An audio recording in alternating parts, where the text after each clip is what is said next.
به نام خالق هستی، باشگاه 5 صبحی ها، فصل 10، پارت اول. نویسنده رابین شارما، مترجم رضا اسکندری آذر، گوینده مریم سادات جمشید.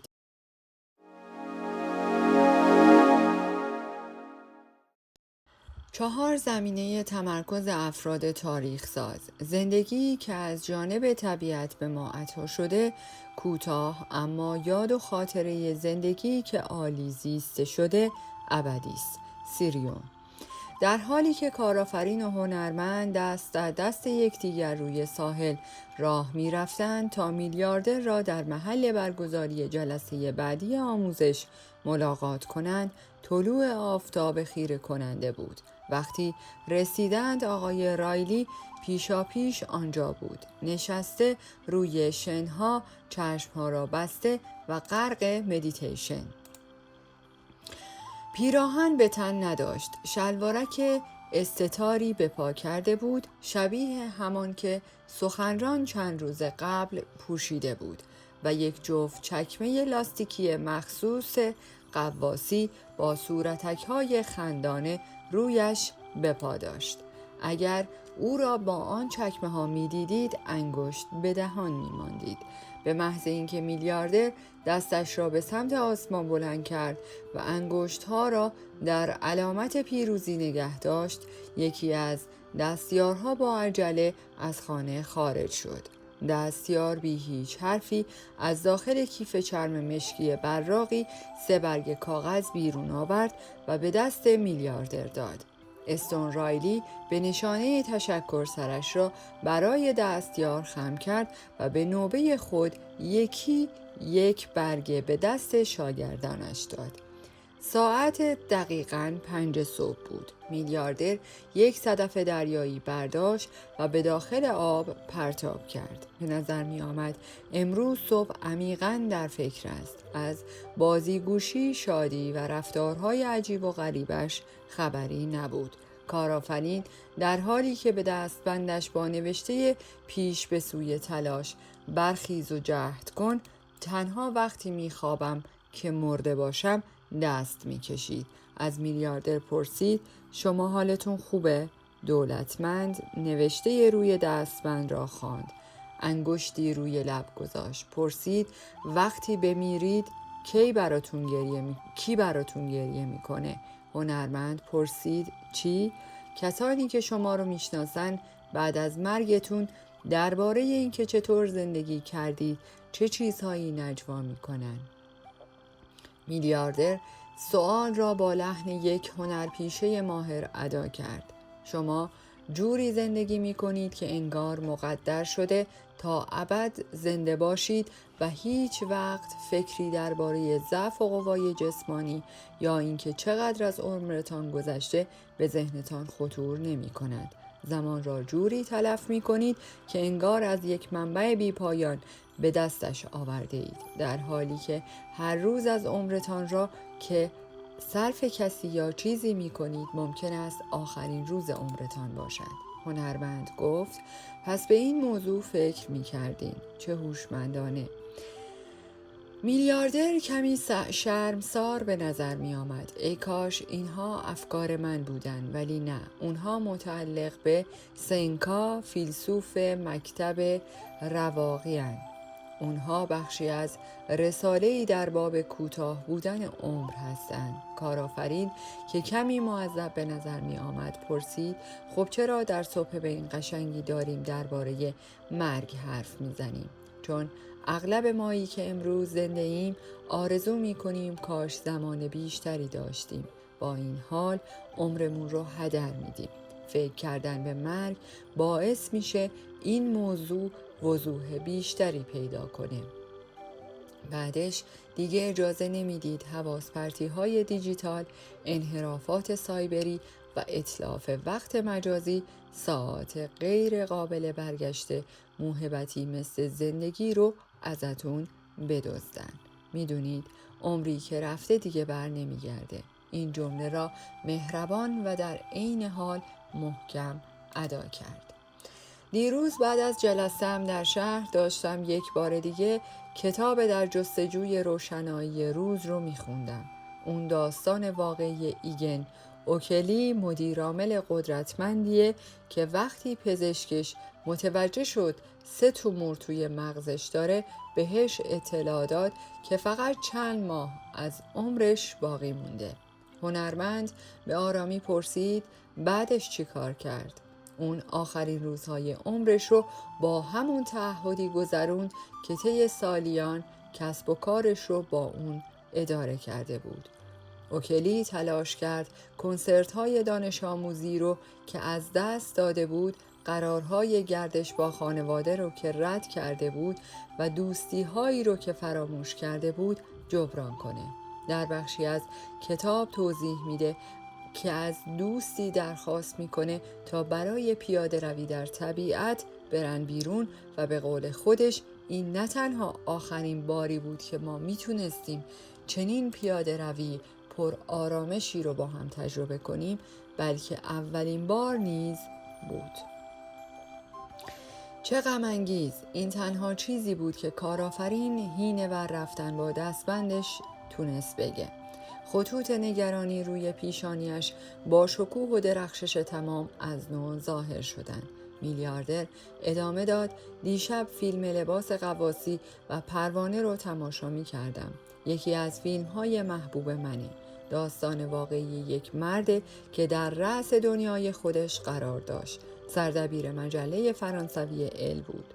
ژان دومینوک توی این دنیا همه چیز داشت ولی بعدش سکته کرد و تمام عضلات بدنش از کار افتادن غیر از پلک چشم چپش. به این وضعیت میگن سندروم قفل شدگی. ذهنش هنوز به خوبی کار میکرد اما انگار بدنش در یک لباس غواصی سنگین گیر افتاده بود. کاملا فلج. چه غم انگیز. هنرمند هم عین حرف هم قطارش رو تکرار کرد. حالا این رو داشته باشید. پزشک توانبخشی بیبی روش ارتباطی بهش یاد داد موسوم به الفبای صامت که اون رو قادر می کرد حروف رو با پلک زدن اجرا کنه و با کمک پزشکا تونست درباره این تجربه و البته معنای زندگی کتابی بنویسه. برای نوشتن اون کتاب مجبور شد 200,000 بار پلک بزنه اما بالاخره موفق شد تمومش کنه. کارآفرین زیر لب گفت من دیگه نمیتونم از هیچ چیز شکایت کنم. میلیاردر ادامه داد اون کمی بعد از انتشار کتابش از دنیا رفت اما نکته‌ای که میخوام با این حرفا بهش اشاره کنم اینه که زندگی ما انسان‌ها خیلی خیلی شکننده است. افرادی هستن که میتونن امروز از خواب بلند شن، دوش بگیرن، لباس بپوشن، قهوه بنوشن، کرون فلکس بخورن و بعد در مسیر کار در یک تصادف خودرو کشته بشن. زندگی همینه. بنابراین نصیحت من به شما انسانهای خاص اینه که تمام اون چه رو لازم هست انجام بدید تا نبوغ ذاتیتون رو ابراز کنید. به طریقی زندگی کنید که به نظرتون صحیحه و به معجزات کوچکی دقت کنید که هر روز نو با خودش به ارمغان میاره. هنرمند گفت متوجه حرفتون هستم. بعد کلافی از موهای بافته‌اش را کشید و کمی با کلاه پانامایی ور رفت که برای این جلسه انتخاب کرده بود. کارآفرین هم با لحنی غمزده گفت من هم همینطور. هنرمند اضافه کرد از تک تک ساندویچ هایی که میخوری لذت ببر. آقای رایلی گفت بینش فوق‌العاده خردمندانه‌ایه. هنرمند خجالت زده جواب داد جمله خودم نیست، مال وارون زیوان آهنگساز معروفه. این جمله رو وقتی گفت که بهش خبر دادن مریضی لاعلاج داره.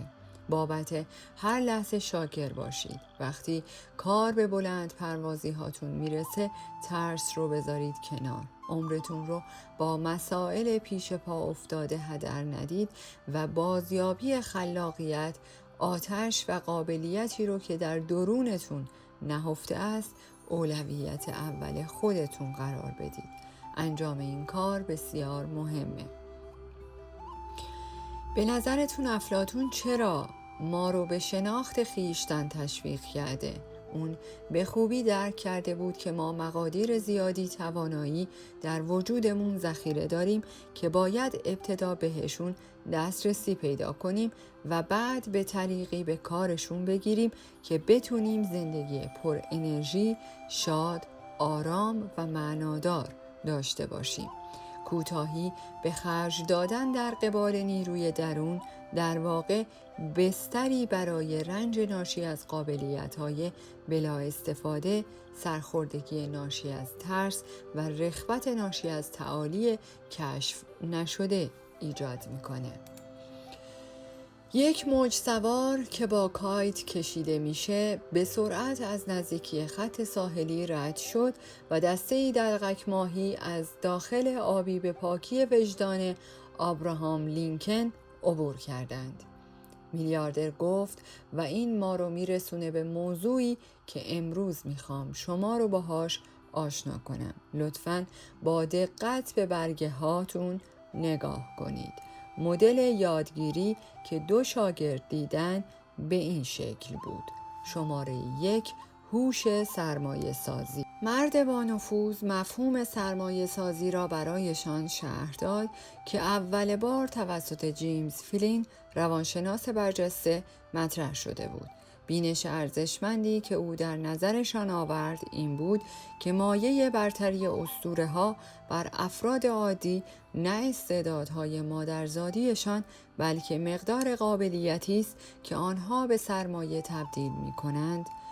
آقای رایلی گفت بسیاری از بهترین ورزشکارهای دنیا قابلیت‌های مادرزادی کمتری نسبت به رقباشون دارند، اما این تعهد استثنائیشون برای بیرون کشیدن حداکثر نیروی وجودیشون که اونها رو به چهره تبدیل کرده دقیقاً مثل همون ضرب‌المثل قدیمی که میگه مهم اندازه سگ در مبارزه نیست، مهم اندازه مبارزه طلبی در سگه. میلیاردر این را گفت و در عوالم خود دستی به شکم عضلانیش کشید و عینک آفتابی جدیدی به چشم گذاشت. از همانهایی که موج سوارها در کالیفرنیای جنوبی به چشم میزنند. سخنران خیلی زود یادم داد که با پیوستن به باشگاه 5 صبحی ها هر روز صبح پنجره زیبایی از فرصت برای پرورش دادن بزرگترین سرمایه هام تخصیص زمانی به خودم و کسب آمادگی برای تبدیل کردن روزم به یک تکه جواهر ارزشمند برون باز میشه. اون کمکم کرد درک کنم که افراد موفق از صبحشون به درستی استفاده میکنن و با بیدار شدن قبل از سپیده دم به پیروزی اولیه‌ای نایل میشن که برای یک روز پر از موفقیت آماده‌ام میکنه. کارآفرین حرفش رو قطع کرد. به نظرم هیچ زمانی برای اختصاص دادن به خودم ندارم. برنامه کاریم همیشه پره. خیلی دلم میخواد فرصتی داشته باشم که اول صبح باتری هام رو شارژ کنم و کارهایی انجام بدم که به فرد شادتر و بهتری تبدیلم کنه. دقیقاً خیلی از ما پیوسته در ضیق وقت زندگی میکنیم. ما حداقل به 1 ساعت زمان در ابتدای روز نیاز داریم تا خودمون رو شارژ کنیم، رشد بدیم و به سلامت و آرامشمون اضافه کنیم. بیدار شدن رأس ساعت 5 و اجرای فرمول 20-20-20 که به زودی اون رو یاد خواهید گرفت شما رو به شکلی خارق‌العاده جلو میندازه. بعدش عوض این که اجازه بدید روز شما رو کنترل کنه قادر خواهید بود روی فعالیت‌های ارزشمند تمرکز کنید. اون وقت سطحی از انرژی رو تجربه میکنید که اصلا از وجودش آگاه نبودید. شادی که به وجودتون میاد اسباب حیرتتون میشه و حس آزادی فردیتون به کل افزایش پیدا میکنه. آقای رایلی برگشت و خالکوبی موقتی را روی کمر عضلانیش نمایان کرد. خالکوبی نقل قولی بود از آلبر کامو، فیلسوف فرانسوی. تنها راه کنار آمدن با یک دنیای غیر آزاد این است که چنان آزاد شوی که صرف وجودت نوعی طغیان باشد.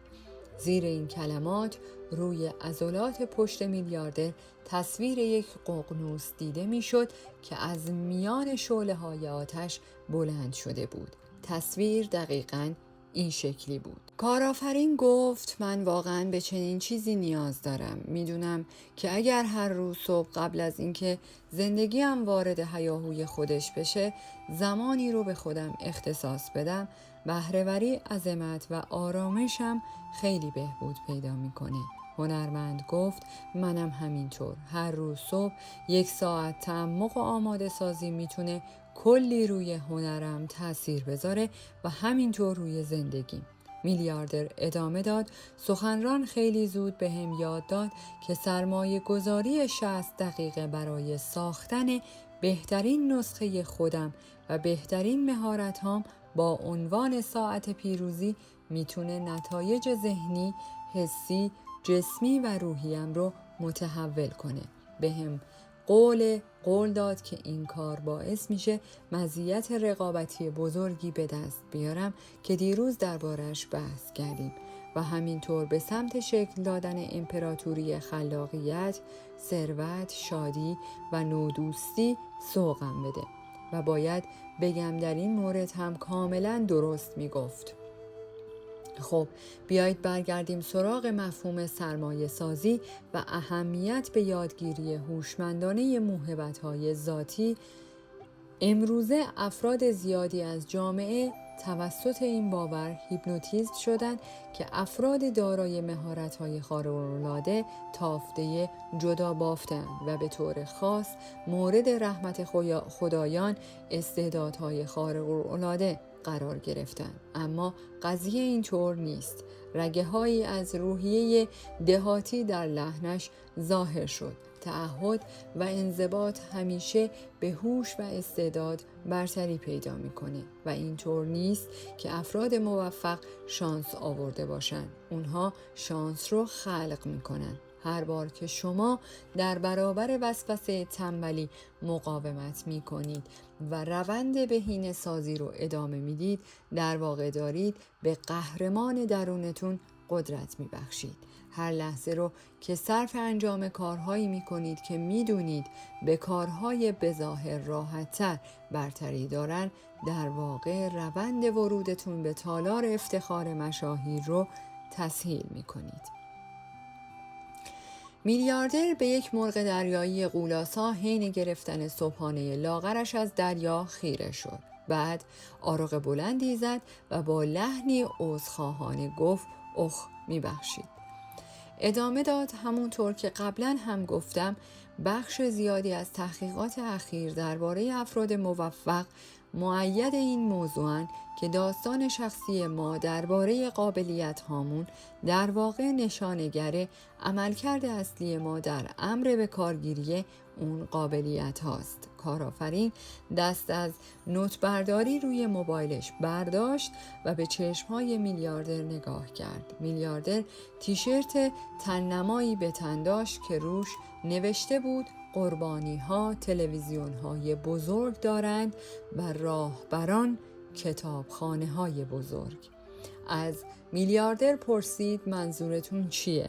خب اگر شما گفتگوی درونی با خودتون دارید که میگه شما قابلیت‌های لازم رو برای تبدیل شدن به یک راهبر متعالی در تجارت یا تبدیل شدن به متخصص تحسین شده در زمینه حرفتون ندارید، در اون صورت شما حتی سفر کردن به اون نقطه رو آغاز نخواهید کرد. درسته؟ و رسیدن به تعالی یک فراینده، نه یک اتفاق. تکرار این باور محدود کننده که میگه افراد عادی نمیتونن به عظمت برسن یا نابغه ها ساخته نمیشن بلکه به دنیا میان، باعث میشه شما فکر کنید یادگیری، تمرین و اولویت بندی روز بر اساس خواسته های قلبیتون اتلاف وقته. اگر قرار باشه در نظام باورهاتون دستیابی به نتایج عالی برای کسی مثل شما غیر ممکن باشه، دیگه فایده سرمایه گذاری اون همه تلاش، نیرو و زمان، اون همه فداکاری چیه؟ و بعد از اونجایی که رفتارهای هر روز شما تابع باورهای ریشه ایتونه، درک شما از ناتوانی هاتون برای موفقیت به واقعیت زندگیتون تبدیل میشه. انسان همیشه بر اساس تصویر ذهنی خودش از اون چه هست عمل میکنه. شما محاله به مدارجی بالاتر از اون چه در ذهن برای خودتون متصورید برسید و این یک بینش مهمه.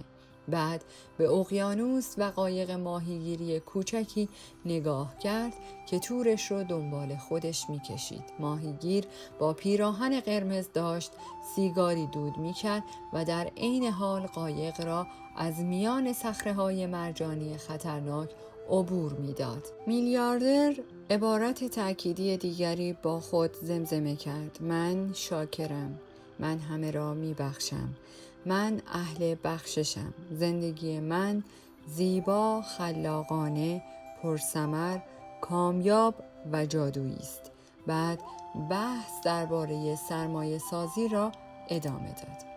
روانشناسان مثبت اندیشی از داستان درونی که ما درباره خودمون و آنچه که قادر به دستیابی بهش هستیم میگیم و رفتارهایی که در نهایت اون داستان رو به حقیقت تبدیل میکنن با عنوان پیشگویی خود محقق کننده یاد میکنن.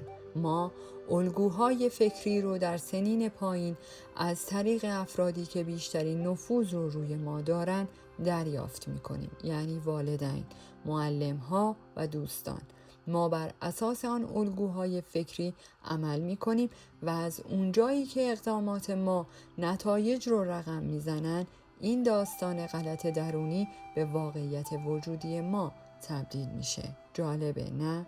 اما این روشیه که اغلب ما در بهترین دوران عمرمون بر اساسش عمل میکنیم. دنیای ما یک آینه است و زندگی چیزی رو به ما میده که از درون هستیم، نه چیزی رو که میخوایم. هنرمند در هوای صبحگاه با لحنی که بیشتر عالم معابانه بود تا هنجار شکنانه گفت: به نظرم هرچه بیشتر باور ناتوانی رو برای خلق نتایج عالی از طریق کاری که انجام میدیم بپذیریم، نه تنها اون باور در وجودمون ریشه دارتر میشه، بلکه رفتارهای برخاسته از اون باور رو بیشتر تکرار میکنیم و اون به بخشی از عادات هر روزمون تبدیل میشه.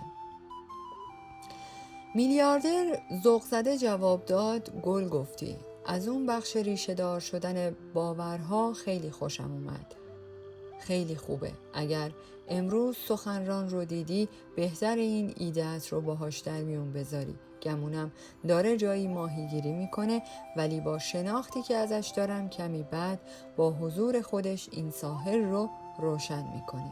میلیاردر ادامه داد: تماما ابنای بشر حسی غریزی برای رسیدن به عظمت، آتشی سیری ناپذیر برای قهرمان شدن و نیازی روانی برای اوج گرفتن به بالاترین حد قابلیت هاشون دارن. حالا چه به صورت خودآگاه اون رو به یاد داشته باشیم یا نه. اغلب ما انسان‌ها به حدی توسط تأثیر سیاه و مسموم محیط اطراف کوچک و به سمت پایین هل داده شدن که فراموش کردن واقعاً چه کسانی هستند. ما خیلی راحت و به تدریج به کم و کمتر رضایت داده ایم و بیشتر و بیشتر به بودن در حد متوسط در عرصه‌های مختلف زندگی عادت کرده ایم، تا نهایتاً به جایی رسیدیم که این طرز تفکر به سیستم عامل استاندارد وجودمون تبدیل شد.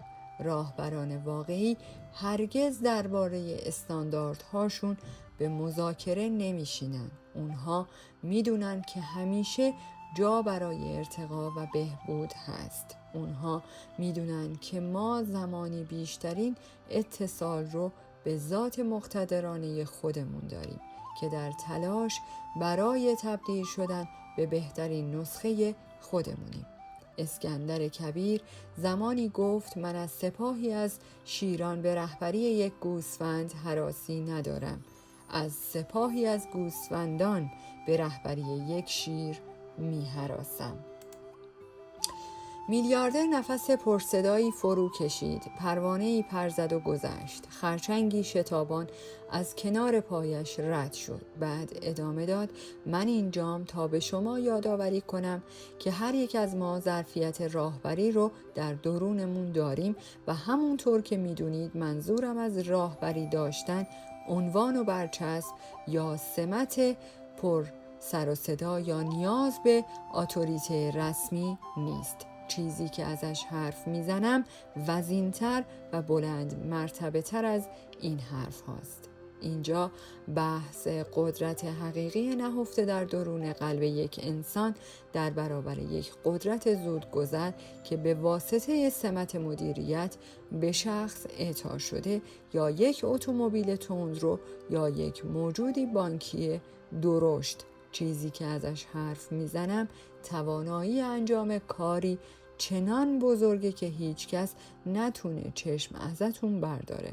قابلیت خلق ارزش‌های عظیم در بازار کار، ظرفیت اثرگذاری و زیر و رو کردن یک صنعت، همینطور قدرت زندگی کردن با شرافت، اصالت، جسارت و درستکاری. یعنی اینکه به روش اصیل و مختص خودتون از فرصت دست داده برای تاریخ سازی استفاده کنید. حالا چه مدیر عامل باشید و چه سرایدار، میلیاردر باشید یا مغنی، ستاره سینما باشید یا دانش آموز، اگر امروز زنده اید توانایی راهبری کردن بدون نیاز به عنوان و سمت و اثرگذاری رو روی دنیا دارید. حتی اگر در حال حاضر به خاطر محدودیت‌های باورهاتون فکر کنید که قادر به انجام چنین کاری نیستید.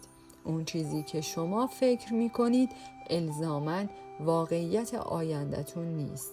لطفاً این رو یادتون باشه، افکار و باورهای شما فقط یک لنزه که در لحظه حاضر دارید فرایند عروجتون به سمت تعالی رو از پشت اون می‌بینید. یاد گفته آرتور شوپنهاور فیلسوف آلمانی افتادم که زمانی نوشت اغلب افراد تصور می‌کنند محدودیت‌های ذهنیشان در واقع محدودیت‌های دنیا هستند و عده معدودی اینطور فکر نمی‌کنند. به دسته دوم ملحق شوید. کارآفرین سوال کرد پس تفاوت زیاد بین واقعیت و برداشت ذهنی ما از واقعیت وجود داره، درسته؟ از حرف شما اینطور برمیاد که انگار ما دنیا رو از پشت فیلتری میبینیم که به واسطه برنامه ریزی ذهنیمون ایجاد شده و اون برنامه رو اونقدر توی ذهنمون تکرار میکنیم که به واسطه شستشوی مغزی به این باور میرسیم که واقعیت دنیا همونیه که ما میبینیم. حالا که تا اینجا اومدی منو لایک و سابسکرایب کن تا از کتاب‌های مفیدی که برات میخونم نهایت استفاده رو ببری. درست نمیگم؟ شما باعث شدید من درباره دیدگاهم به همه چیز تجدید نظر کنم. این را در حالی گفت که پوست پیشانیش مثل گل روزی در سرما جمع شده بود. بعد ادامه داد الان خیلی چیزها داره برام سوال میشه، مثل این که اصلا چرا کسب و کارم رو شروع کردم، چرا جایگاه اجتماعی اینقدر برام مهمه، چرا برام مهمه که توی شیکترین رستوران ها غذا بخورم، توی بهترین محله ها زندگی کنم و مدل جدیدترین اتومبیل ها رو سوار بشم. فکر کنم اینکه این طور زیر بار حمله سرمایه گذاری هام خرد شدم بخشی به این دلیله که من هویتم رو به عنوان یک انسان از مدیریت اون شرکت کسب میکنم. حقیقتش اونقدر سرم گرم اداره کردن تجارتم بوده که هیچ وقت حتی یک لحظه توقف نکردم تا واقعاً به این چیزها فکر کنم و آگاهانه زندگی کنم. و این مثل فرمول 3 مرحله‌ای موفقیت که دیروز یادمون دادید. هرچه بیشتر روزهام رو با آگاهی درباره خودم و دلیل کاری که انجام میدم بگذرونم، تصمیم‌های هر روزه بهتری میگیرم و اونها نتایج بهتری برام به دنبال خواهند داشت. کارآفرین بلا انتقا حرف میزد. من اصلا نمیدونم ارزش‌های اصیلم چه چیزهایی هستند. دلم میخواد به عنوان راهبر چه شخصیتی از خودم معرفی کنم. چرا دارم کار فعلیم رو انجام میدم؟ چه چیزی واقعا شادم میکنه؟ و وقتی از این دنیا رفتم دلم میخواد دیگران چطور ازم یاد کنن. داستان اون مدیر عامل و سردبیری که دچار سکته شد واقعا حرف‌های زیادی برام داشت. عمر واقعا میتونه کوتاه باشه و حالا که دارم خیلی راحت حرف میزنم فکر میکنم خیلی از روزهای عمرم رو به دنبال چیزهای اشتباهی دویدم، به جای اینکه پیامهای اهداف با ارزش زندگی حرفه‌ای و شخصیم رو که میتونستن تفاوت واقعی در زندگیم ایجاد کنن بشنوم، در هیاهوی پیچیدگی جامعه گیر کرده بودم و من خیلی درباره گذشته فکر می کنم. منظورم اتفاقیه که در کودکی برام افتاد. در ضمن هیچ وقتی برای پیدا کردن دوست و دوستی نداشتم. هیچ علاقه و اشتیاق خاصی به کار یا زمینه‌ای ندارم. هیچ وقت نشده بود طلوع آفتاب رو تماشا کنم، البته غیر از الان. و توی زندگیم عشق حقیقی رو پیدا نکرده بودم. این رو در حالی گفت که با دستپاچگی با دستپندش ور می رفت. بعد رو کرد به هنرمند و جمله اش را کامل کرد. تا همین الان. اشک در چشمهای هنرمند حلقه زد و گفت چندین تریلیون سیاره در جهان هستی وجود داره و میلیاردها نفر روی سیاره ما زندگی میکنن و من اونقدر خوشبخت بودم که تو رو پیدا کردم. کارآفرین لبخند زد و با لحنی آرام پاسخ داد امیدوارم هیچ وقت از دستت ندم. میلیاردر حرفاشان را قطع کرد. به خودتون سخت نگیرید. هر یک از ما در مسیر خودش قرار داره. متوجه منظورم هستید؟ ما دقیقاً در همون جایگاهی قرار داریم که برای دریافت درس‌های مورد نیازمون برای رشد باید اونجا باشیم و یک مشکل اونقدر پابرجا میمونه تا درسی رو که قراره بهتون بده یاد بگیرید. و من باهاتون موافقم که متاسفانه انسان‌ها عادت به یادآوری چیزهایی دارن که فراموش کردنشون عاقلانه تره و همینطور عادت دارن به فراموش کردن چیزهایی که یادآوریشون خردمندانه تره. به هر حال درکتون میکنم.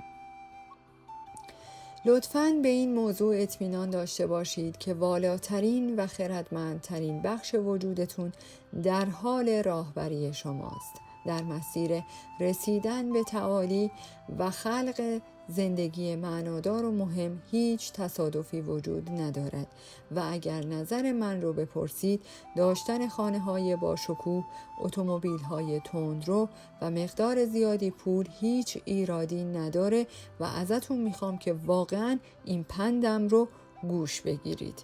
ازتون خواهش میکنم به قول قدیما ما موجوداتی معنوی هستیم که داریم زندگی بشری رو تجربه میکنیم. ثروت زیاد چیزیه که این زندگی برای شما میخواد.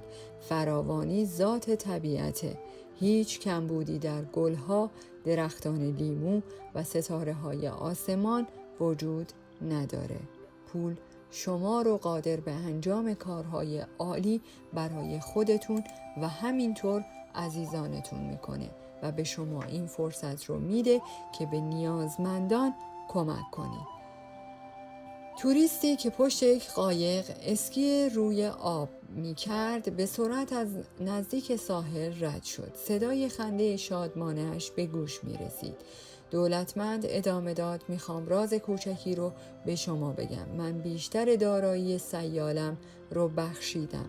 بله، هنوز هواپیمای جت، آپارتمان زوریخ و خانه ساحلیم رو دارم و اگر چه کسب و کارم چنان ارزشی داره که ازم 1 میلیاردر ساخته، با این حال نیازی بهش ندارم. من به هیچ کدوم از این دارایی ها متصل نیستم.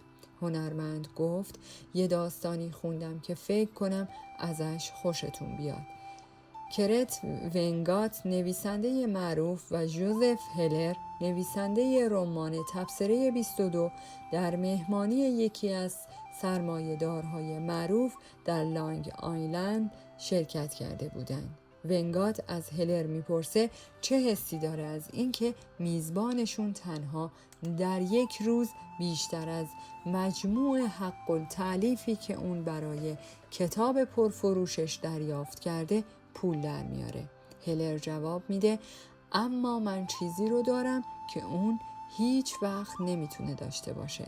ونگات میپرسه یعنی اون چی میتونه باشه؟ جوزف هلر جواب میده: این حس به اندازه کافی پول در میاره.